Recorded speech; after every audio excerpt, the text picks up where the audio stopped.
Hello friends, welcome back to MoonMagickSpirit, and if you are new, welcome. My name is Meg, and today I am so excited. Today we are going over and interviewing a brand new Oracle deck. This just released from my mentor, Aliza Kelly.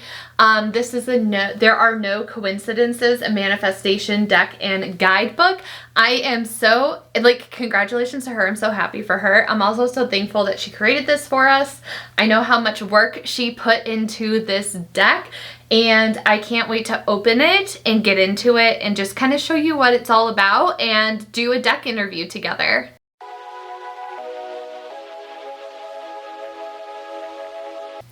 I just sat down to film, and it is 4/4/4 on 11/21/22. I feel like that's a nice little tank in itself. That's so exciting. So I already did some meditation to connect with spirit, but another thing I like to do to invite spirit is lighting a candle. So I'm going to go ahead and light my birthday candle. I love connecting to this candle specifically because it is so personalized to me. I like having it in my creative space, and I just like working with it. So my chair is very broken. That's what that awful noise was. So anyways, we have this There Are No Coincidences manifestation and guidebook. I am so freaking excited for this. It just released. This is the first Oracle deck that Aliza has put out. She has some books that she's put out. So I'll have her Instagram linked down below. But I really love the packaging of this. I did the pre-order, so I'm going to get like a little sleeve that comes with it, and her husband is a musician, and there's songs that go to every single card in this deck. So I got an email to download the music for it, so I'm like, that is just so cool. I love that they were able to collaborate on it. So the back of the box just explains what TANC means. That's the abbreviation for There Are No Coincidences. That's kind of like Aliza's coined term. So what does it mean? What is a TANC? A TANC is basically like a synchronicity. So she describes it as when you see 11:11 or when a hummingbird flutters by your window. How do you interpret an unexpected text from an ex or accidentally missing your flight? Unlock life's hidden universal meetings and evoke gratitude, alignment, and daily affirmations with this card deck and guidebook. This deck is organized into 4 different categories: cosmos, nature, thresholds, and chance. I love that. Which walk you through various daily encounters and experiences. The guidebook includes detailed instructions on the different ways to use, read, and interpret the cards. This deck is a perfect resource for astrology enthusiasts, modern mystics, and beginner witches alike. So this is really a deck for everybody. It's an 80-page guidebook with full color illustrations, and there's 44 cards in this deck. Like I said, the packaging is really nice. This is something that I won't be throwing out, I'll be keeping. On the inside, it has another coin saying by Aliza, which is, you know what you need to know when you need to know it. And I just kept saying that to myself while my impatience grew and grew and grew, because I ordered this from Barnes & Noble, and it was supposed to be here last week when it released, but they took their nice sweet time. So I'm like, I don't need to know about this deck yet. But it is here, and I'm very happy. So here we have the guidebook, which is it's pretty sturdy. I like this a lot. So for example, let's see. At the back, we have the chance section. So it looks like it explains the whole category. And then here we also have all the cards that are in the category. And then for the guidebook interpretation, there are the keywords, there are the TANC, there's a space for personal notes, there is a story for every single card, and also an interpretation. So this really gives you a lot to meditate on and maybe spark some journaling. So I'm really excited to get into it. This is the size of the cards. They are nice and tiny for hands, so I am interested to see how they shuffle. They feel pretty nice. I'm not gonna lie, I cheated a little bit because I got excited and I already shuffled the deck once to see what the theme of the deck will be for me, which is trees. So I will get into that interpretation in just a minute. But love the packaging. It's very nice. I love the box. I think it's great. I'm so excited to start using this in my daily practice, but also to start incorporating it into my pick-a-card readings, which I am definitely due for one. I just really want to get to know this deck. So I love the marbling effect on it. Let me give it a nice little shuffle. And it shuffles pretty well, but I feel like doing that kind of shuffle is going to wear and tear at the cards, so I'm probably not going to do it often. I'm just going to be doing it now to really get a good mix on the cards.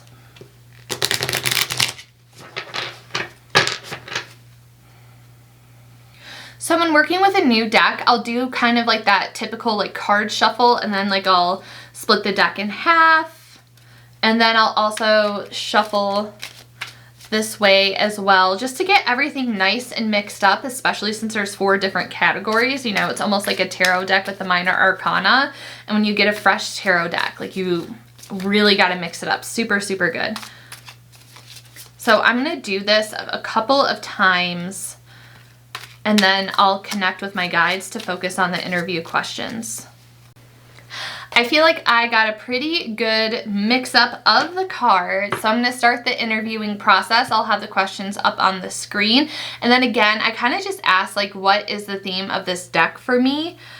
So that's a question that we already have answered. The other 6th question is, what is our relationship going to be like?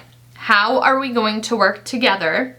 An important aspect of your personality, something you require from me, something I can expect from you, and a message you would like to give me. I love that. I love that. I'm so excited to get into it. So I'm going to just connect with my spirit guides, think about the questions, and start pulling.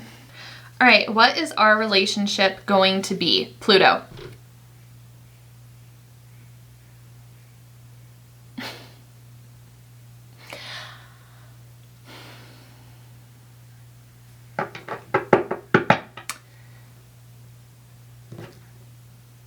I can't. Okay.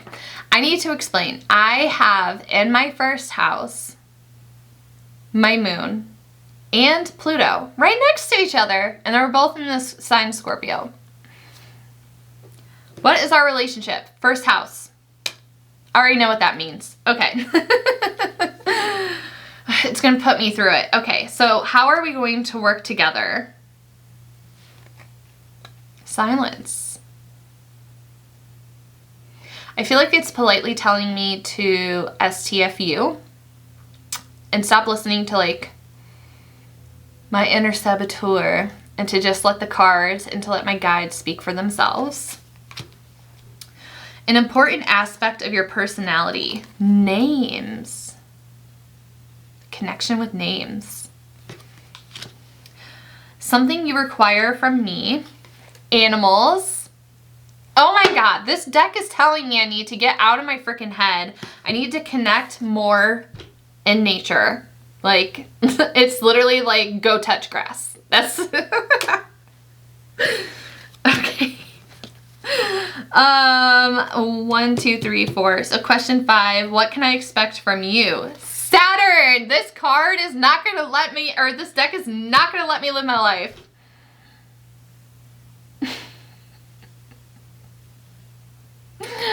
I'm sorry, if you're not super familiar with astrology, you're probably like, what the hell is this bitch talking about? A message you would like to give me. Flowers.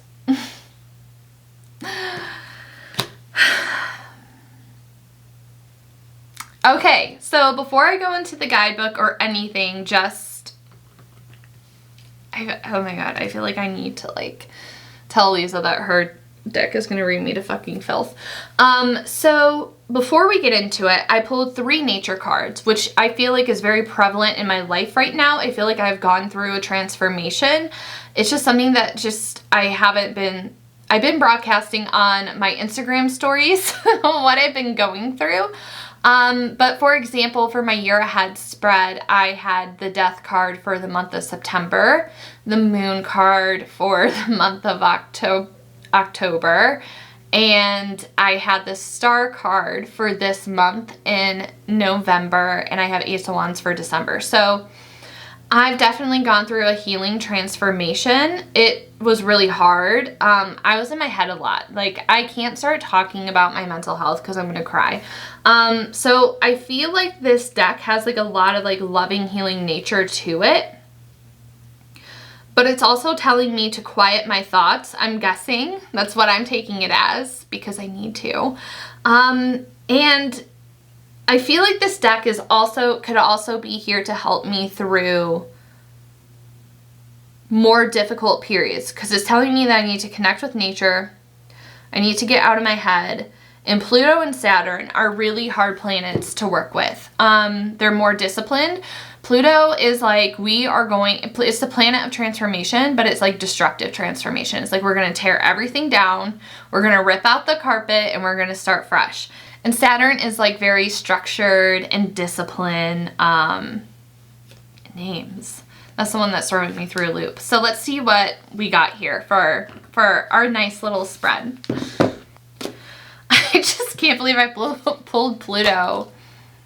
It's the first card. Okay, so that's card 11. So we're starting in the cosmos. So the 11 cards included in cosmos category are linked to astrology, astronomy, and celestial mythology. Ooh.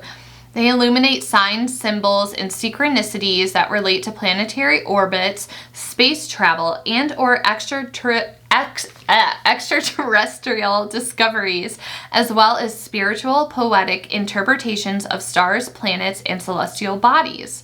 Poetic for Pluto and Saturn, Aliza. We'll see. Exploring your birth chart, as well as horoscopes and transits, will deepen your relationship with this category. An example is one of the cards I pulled, Saturn. Saturn speaks to restrictions, responsibilities, and time. As you explore these concepts and how they appear in your life, consider researching the position of Saturn in your birth chart to learn more about this astrological placement on a personal level. Well, I already told you, friends, how I have a personal relationship with Pluto. So I'm going to go ahead and give you everything that's on this page. So this is obviously a longer video. You saw the timestamp on it. So yeah, for Pluto, the keywords, of course, are transformation, upheaval, intensity, and rebirth, which is what I said. It's like we're tearing out the carpet and we're starting from scratch. So for TANC, they're in the little category over here to the side. It says oil, vermin, liquidation, diamonds, the zodiac, the sign of Pisces. And there's like a little section for personal notes. But the story of Pluto, let's learn about it. In 1930, scientists discovered a small rocky celestial body located approximately 3.9 billion miles from the sun. Impossibly distant and fascinatingly tiny, this celestial body was named Pluto, taking the name of the Roman god of the underworld, with Hades as a Greek counterpart. Although Pluto's title as the 9th planet in our solar system has since been revoked, Pluto became classified as a dwarf planet in 2006. Its significance in the astrological community remains profound. True. I agree. Like its mythological namesake, Pluto is believed to govern secrets, clandestine information, and the monumental metamorphosis experienced over a lifetime. You do work with Pluto throughout your life, and that's why it's hard having it in your first house. By the way, if you're not familiar, the first house is all about identity. Accessing these subterranean domains is no small feat. Likewise, Pluto's realm includes death, sex, and occultism. This beguiling celestial body can navigate even the most complex networks, quietly tearing apart systems from the inside out. Pluto isn't afraid of demolition, but there's a method of madness, closely associated with the phoenix, the mythological bird who rises from the ashes. Pluto invites us to explore the limitless possibilities of renewal and rebirth. Indeed, the best way to navigate Plutonian energy is through surrender. And that is where I struggle. So this card is saying, like, it's really okay, like, to reinvent yourself as many times as you need. You don't need to be stuck as you are. It's not permanent. Nothing is of permanence. And I happened to look up and glance at my monitor and saw that I hit 11:11 on the mark, and now it's 11:22. So what is our relationship? So it's like surrender to the change, like let go. And that's messages that I have been getting the last month. I've been seeing the Tower card, but like in a good way, like in like you need to let it fall apart and rebuild. But it's hard letting go. And I did a really big thing the other day where I truly let go, like I relinquished my control for something, and I feel like I'm on a new path. So it's just a nice reminder. So what is our relationship going to look like? And the interpretation for this card is that Pluto signals cataclysmic, I can't say certain words, transformation. Perhaps its presence reflects your current circumstances. You have already begun dismantling the infrastructure. And this card mirrors the profundity of this life-changing experience. After all, Pluto is neither an ending nor a beginning. It's a process.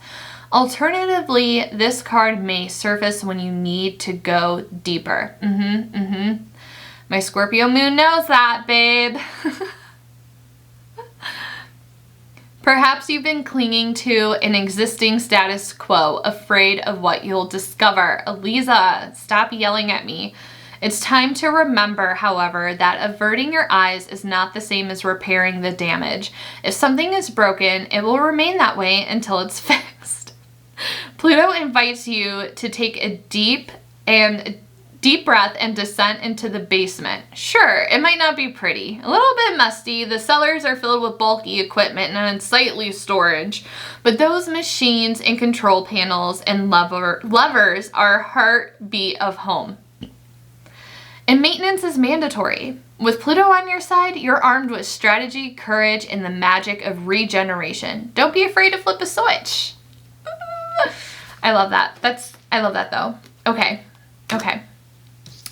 How are we going to work together? And I pulled the card Silence from Threshold, card 33, with a nice little shell on it. And this was card 11.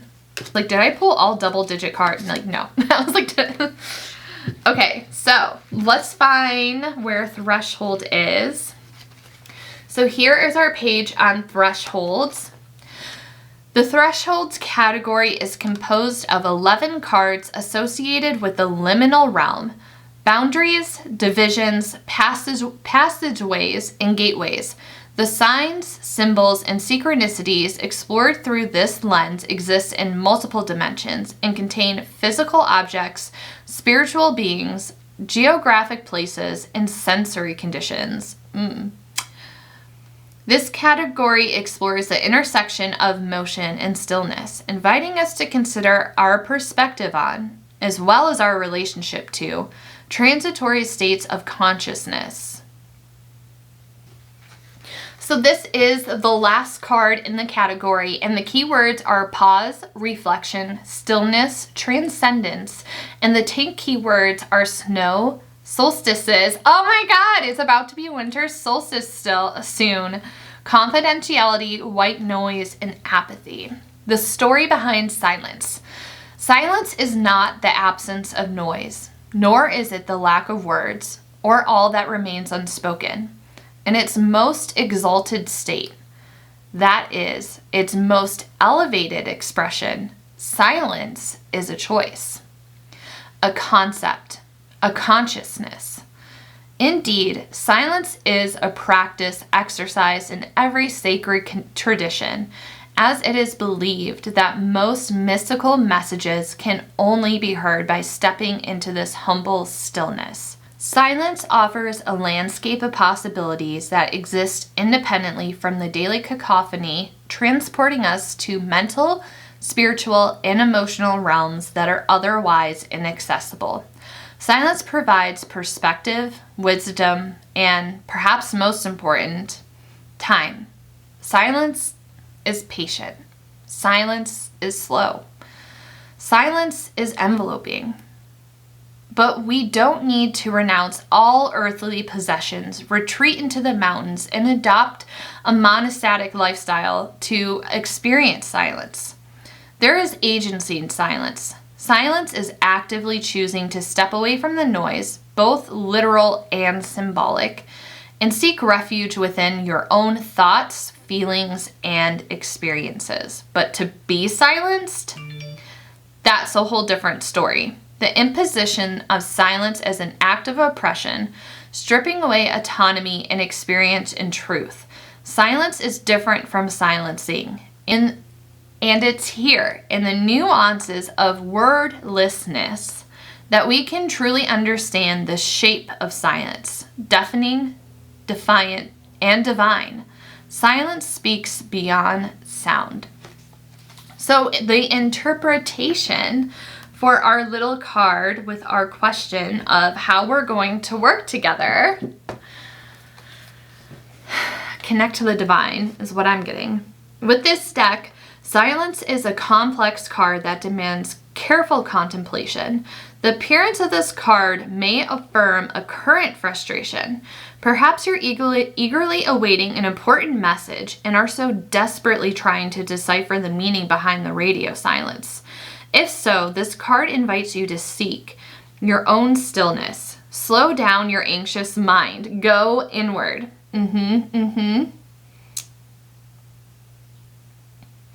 Dive deeper. Trust the pause. Or perhaps this card has emerged as an instruction, confirming that at this moment, the best course of action is to keep your cards close to your chest.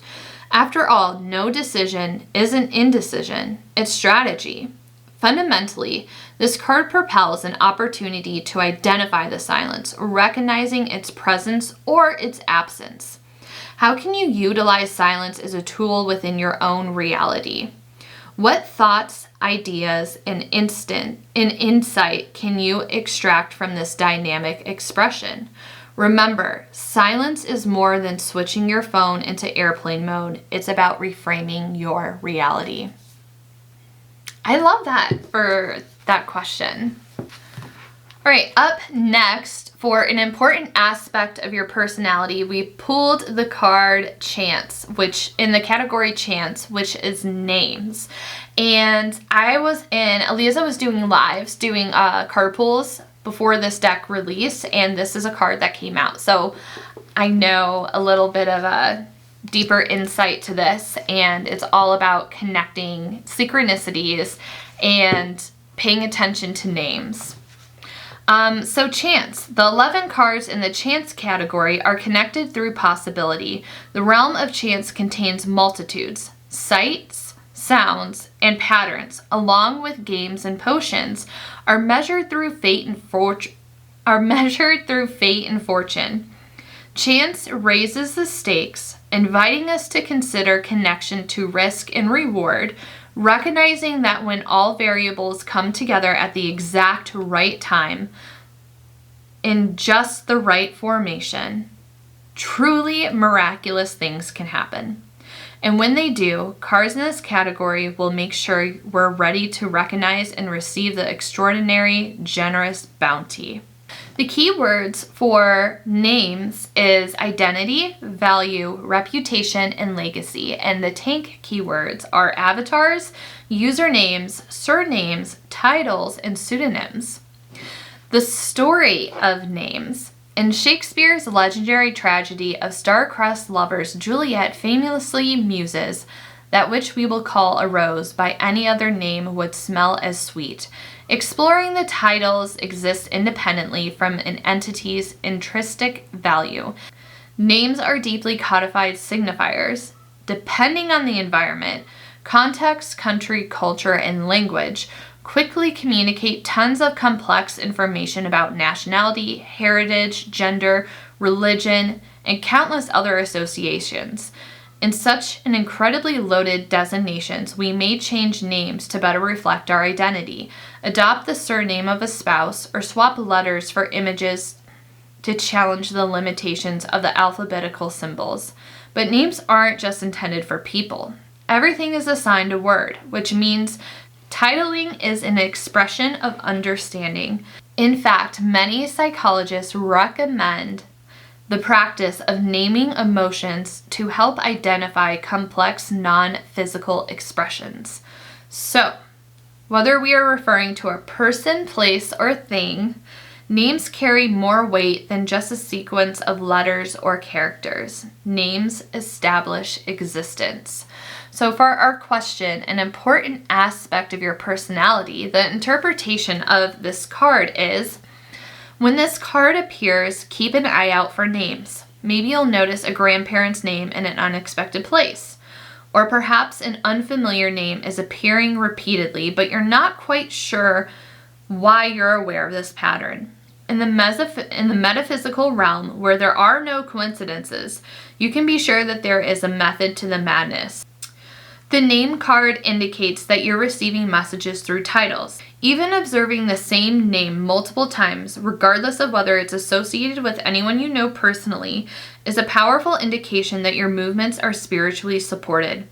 It may end up manifesting quite literally. Perhaps it's the name of your future romantic partner, but it's a possibility that the names you encounter will remain mysterious, ethical breadcrumbs, and that's fantastic too. After all, real magic cannot always be explained. Is it the name of a distant ancestor many generations removed? Or perhaps it was you in a past life in a beautiful mystical nexus that transcends timelines. There are countless reasons that names light your way, but when this card appears, you can be guaranteed divine intervention. When in doubt, call upon guidance in the form of a familiar name. That is personal to me, and impersonal, so that's nice to know that I can call upon my ancestors when I want to work with this deck. I have been trying to connect more with my grandmother that passed away, so that's like a little tank in itself for me. So the fifth card that I pulled for something I can expect for you is in the nature category, and it's animals. And here we have the lovely nature category. The nature category contains signs, symbols, and synchronicities of organic matter, including elements, plants, animals, weather, and raw materials. The cards included in this section may be animated through outdoor activities, environmental conditions, and/or day-to-day experiences with the flora and fauna. This category and the cards that it contains also fortifies a connection to the spiritual essence of Mother Earth that exists cross-culturally, as articulated through a variety of names, mythologies, and narratives. The category invites a deeper awareness and sensitivity of other species and entities who cohabitate on this planet. And I pulled 3 cards from this category. So I want to read the example that was listed in this category. I know I'm not doing it for all of them, but the example for this category is the bird card associates with messages, guidance, and trust. These concepts exist independently from the species, but will be amplified if or when you encounter a bird or the presence of a bird, such as a feather or nest, as you move throughout your day. So I don't know if I read the wrong question, I can't remember, but this is something that you require from me, and we pulled animals. The key word are honesty, humility, authenticity, and wildness. The tank keywords are dogs, cats, deer, coyotes, and squirrels. I think for me, where I live, animals would also include lizards and hummingbirds.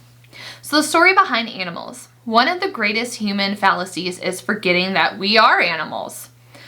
Like the deer that devour suburban landscapes, or the mice that sprint across the edges of kitchen cabinets, or the coyotes that howl wildly into the night's treacherous landscapes, humans are simply another species within the animal kingdom. Accordingly, when we speak to the overarching symbols of animals, the millions of creatures that cohabitate of this lush, fertile planet, we're invited to contemplate the premise of wildness, what we suppress, what we relish, what we cannot contain.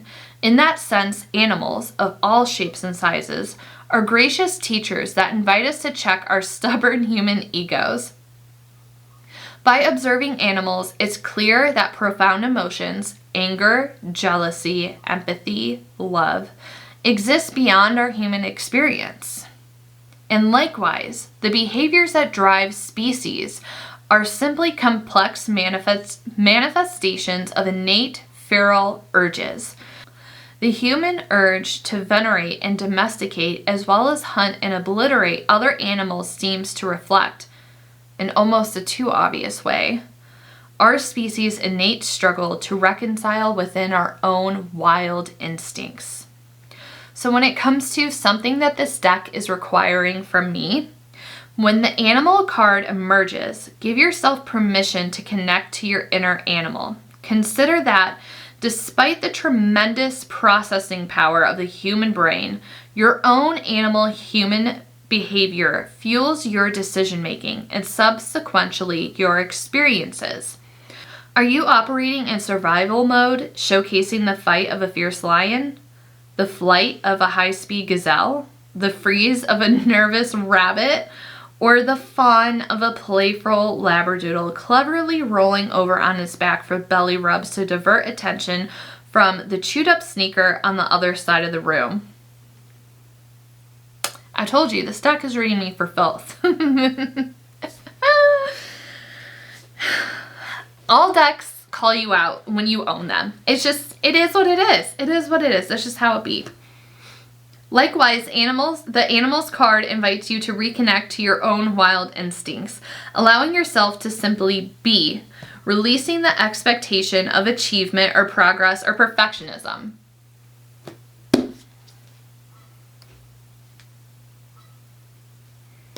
Yep.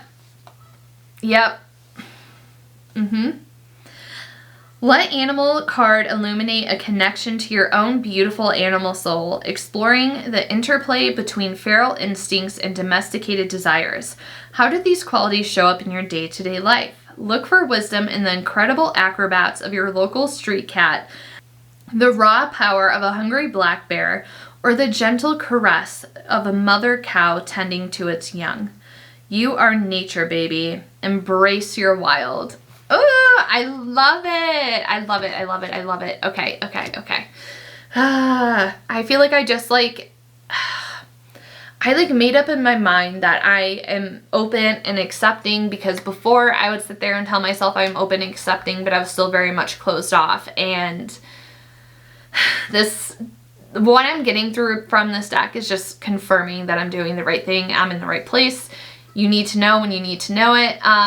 Okay, so let's see how Saturn's gonna read us to filth. I mean me. Something that I can expect from you. Discipline, probably, huh? Because we already read through Cosmos. So the key word of Saturn is commitment, responsibility, restriction, and wisdom. The TANC keywords are wrinkles, rakes, clocks, contracts, the zodiac signs of Capricorn and Aquarius. And that's a TANC for me because I have Saturn in Capricorn and it is in my 3rd house, which is about the power of speech and communication. So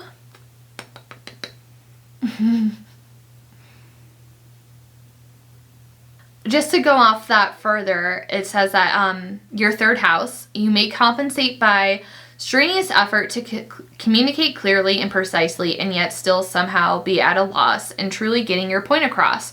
You may have a reputation for being largely silent or seem like you talk too much and well but stray away from the objective, so the real matter at hand is not disclosed. That's literally me. And my rambling. That's just a 3rd house. It has nothing to do with Aliza in her deck. So the story of Saturn is that Saturn may not be the largest planet in the solar system, but the most stabilizing. In fact, Saturn's immense gravitational pull tugs on Jupiter, preventing it from hurtling towards the sun and destroying Earth along the way. Distant and elusive, Saturn's existence maintains cosmic equilibrium, holding all other celestial bodies in place to ensure long-term sustainability. And with both the astronomy and astrology intertwined in a perfect TANC harmony, it should come as no surprise that Saturn is the essence of boundaries, restriction, and responsibility. In mythology, Saturn is associated with Kronos, the personification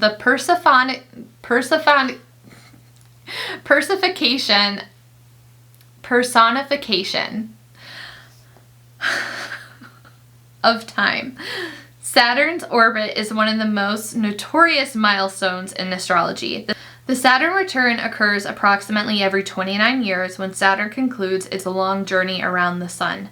During our Saturn return, we become keenly aware that it is in our sole responsibility to actualize our potential and that the clock is ticking. Indeed, Saturn's symbolism teaches us powerful lessons about hard work, accountability, and perhaps most important, the gift of the present moment. So when it comes to our question of what is something that I can expect from you, I got Saturn. So, were you planning on taking a shortcut? Saturn begs to differ. When this card emerges, it's time to get serious. In this deck, the Saturn card symbolizes maturity, responsibility, and commitment. Forget whining, complaining, or feeling sorry for yourself. Saturn's tough love approach says, it is what it is. Does that seem a bit harsh? Because that's the whole point. From a symbolic perspective, Saturn's function is called stoicism.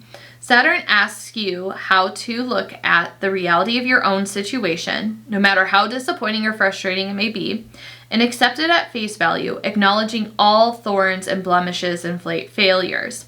Life isn't easy, but now what? Baked within Saturn's severe angles are themes of patience, wisdom, and genuine achievement. Yes, in order to create something that is truly built to last, you will need to overcome impossible odds, but right now, the presence of Saturn is a green light from the universe. So as long as you're willing to put in the work, you absolutely have what it takes to reap the most fulfilling benefits. That is what I like to call ending on a positive note. Praise Jeebus. Okay. Lastly, from the interview questions, we have a message you would like to give to me, and I pulled flowers, and then I'll still go over like the overarching theme of this deck, which is trees. So we're going back to nature. Card 17. Ooh, I pulled card 16, and this is card 17. All right, so a message you would like to give me. We pulled flowers. So keywords are youth, excitement, play, and TANC keywords are roses, daisies, daffodils, tulips, and hibiscus. So the story of flowers: decorative, medicinal, sensual, and fleeting. Flowers are brilliant expressions of magic. Flowers are the harbinger of spring. After many frigid, monochromatic months of snow and silence and darkness, the sun finally begins to strengthen its rays. Rising sooner, setting later, and building heat on the Earth's observant surface. And one day, they emerge. Seemingly dainty snowdrops and violet crocuses boast extraordinary courage, pushing through the thaw and with it the possibility for rebirth and renewal. Wow, what a way to circle back to the rebirth card that we pulled first. Daffodils and tulips follow shortly after, and as the sun's presence intensifies, the meadows are adorned with a burst of colorful, fragrant blooms in all shapes and sizes. But this bounty isn't just reserved for wild fields and natural gardens. Even in concrete jungles, fearless flowers burst through the sidewalk and snake up brick walls. Flowers' incredible tenacity speaks to a symbolic urge also found within humans: desire. As petals open, revealing a plant's dewy reproductive parts, flowers seduce insects and animals with its hues and aromas, ensuring cross-pollination and subsequent propagation of species. But this lust for life is a race against the clock, as even the hardiest flowers only survive a short few weeks. Indeed, perhaps flowers' allure is relative to their inevitable demise, and perhaps we can relate to flowers' bittersweet allegory. A message you would like to give to me, interpretation of this card. When the flower card appears, you have been presented with an exciting opportunity, but be sure to act fast. Much like the blossom, you're working with a small window. The presence of this card may indicate that you need to ask your supervisor for a promotion before the annual budget review. Or if you've been waiting for the perfect moment to share an exciting creative initiative with the world, the flower card means the time is now. Seize the moment. In a romantic context, the flower card compels you to speak your truth, invite your crush out on a date, or even profess your love. Fundamentally, the flower card in this deck illuminates sublime fortitude that comes with courage, confidence, and passion. So even if it's been difficult for you to find motivation, remember that flowers pop up in the most impossible places. Don't be afraid to bloom. I love that last sentence. I relate to it a lot, especially with everything that I've been going through the last couple of months. So I love that that was the message for me. And of course, if any of these messages resonate with you, take what resonates and leave the rest behind. It's always fun when you're watching other people's videos and they pull cards and certain questions or certain themes resonate with you. That means that, you know, there are no coincidences. You were meant to hear it. So lastly, when I asked what is the theme of this deck going to be for me, and I pulled trees. So the keywords are permanence, roots, grandeur, presence, and the TANC keywords are oak, maple, pine, fig, and palm. So the story behind trees, I really love this story. Just as water is a critical component of life, trees, primeval, majestic, and poetically impermanent, were quite literally the building blocks of terrestrial existence. Millions of creatures rely on trees' bounty for shelter, food, and of course, air. Through a truly miraculous rhythm, best described as a tank, trees inhale the carbon dioxide that mammals exhale, while exhaling the oxygen mammals inhale. This feedback loop is nothing short of extraordinary, with a single tree capable of supporting life for hundreds or even thousands of generations. In Nevada, a tree dubbed Prometheus was believed to be approximately 5,000 years old, making it the oldest known living organism before it was cut down by a student with a chainsaw in 1964. Indeed, despite trees' innate ability to endure fires, floods, droughts, and myriad incomprehensible natural disasters, it appears that the human species is trees' greatest enemy. But perhaps trees have seen it all before. And after all, these wise terrestrial cohabitants measure seconds and centuries. From our vantage, trees are a symbol of endurance, wisdom, and humility. So what does it mean when you pull the tree card in this deck, which is what the theme of this entire deck is going to be? Saying like this card offers, I'm going to say this deck. So this deck offers unique insight measured in both depth, like the twisted and complex roots of an old elm, and height, like the breathtaking stature of a towering pine. When this card appears, it may compel literal physical motion. Permit yourself to step away from your daily tasks and routine and connect with nature. Sit beneath a birch and contemplate the patterns of its peeling trunk. Gaze upon a billowing maple and observe its leaves' tonal gradient as changing seasons blow through the branches. Or pluck a fallen acorn from the grass and consider that within this tiny seed exists the entire whole of an oak. Likewise, this card or this deck asks you to expand your perspective from immediate future to long-term legacy, and then back to the present moment. To coexist with the trees. What could possibly be more divine? I love that so much. I feel like I'm going to have a really healing relationship with this deck. So I feel like this deck, I'm going to start incorporating it into my readings.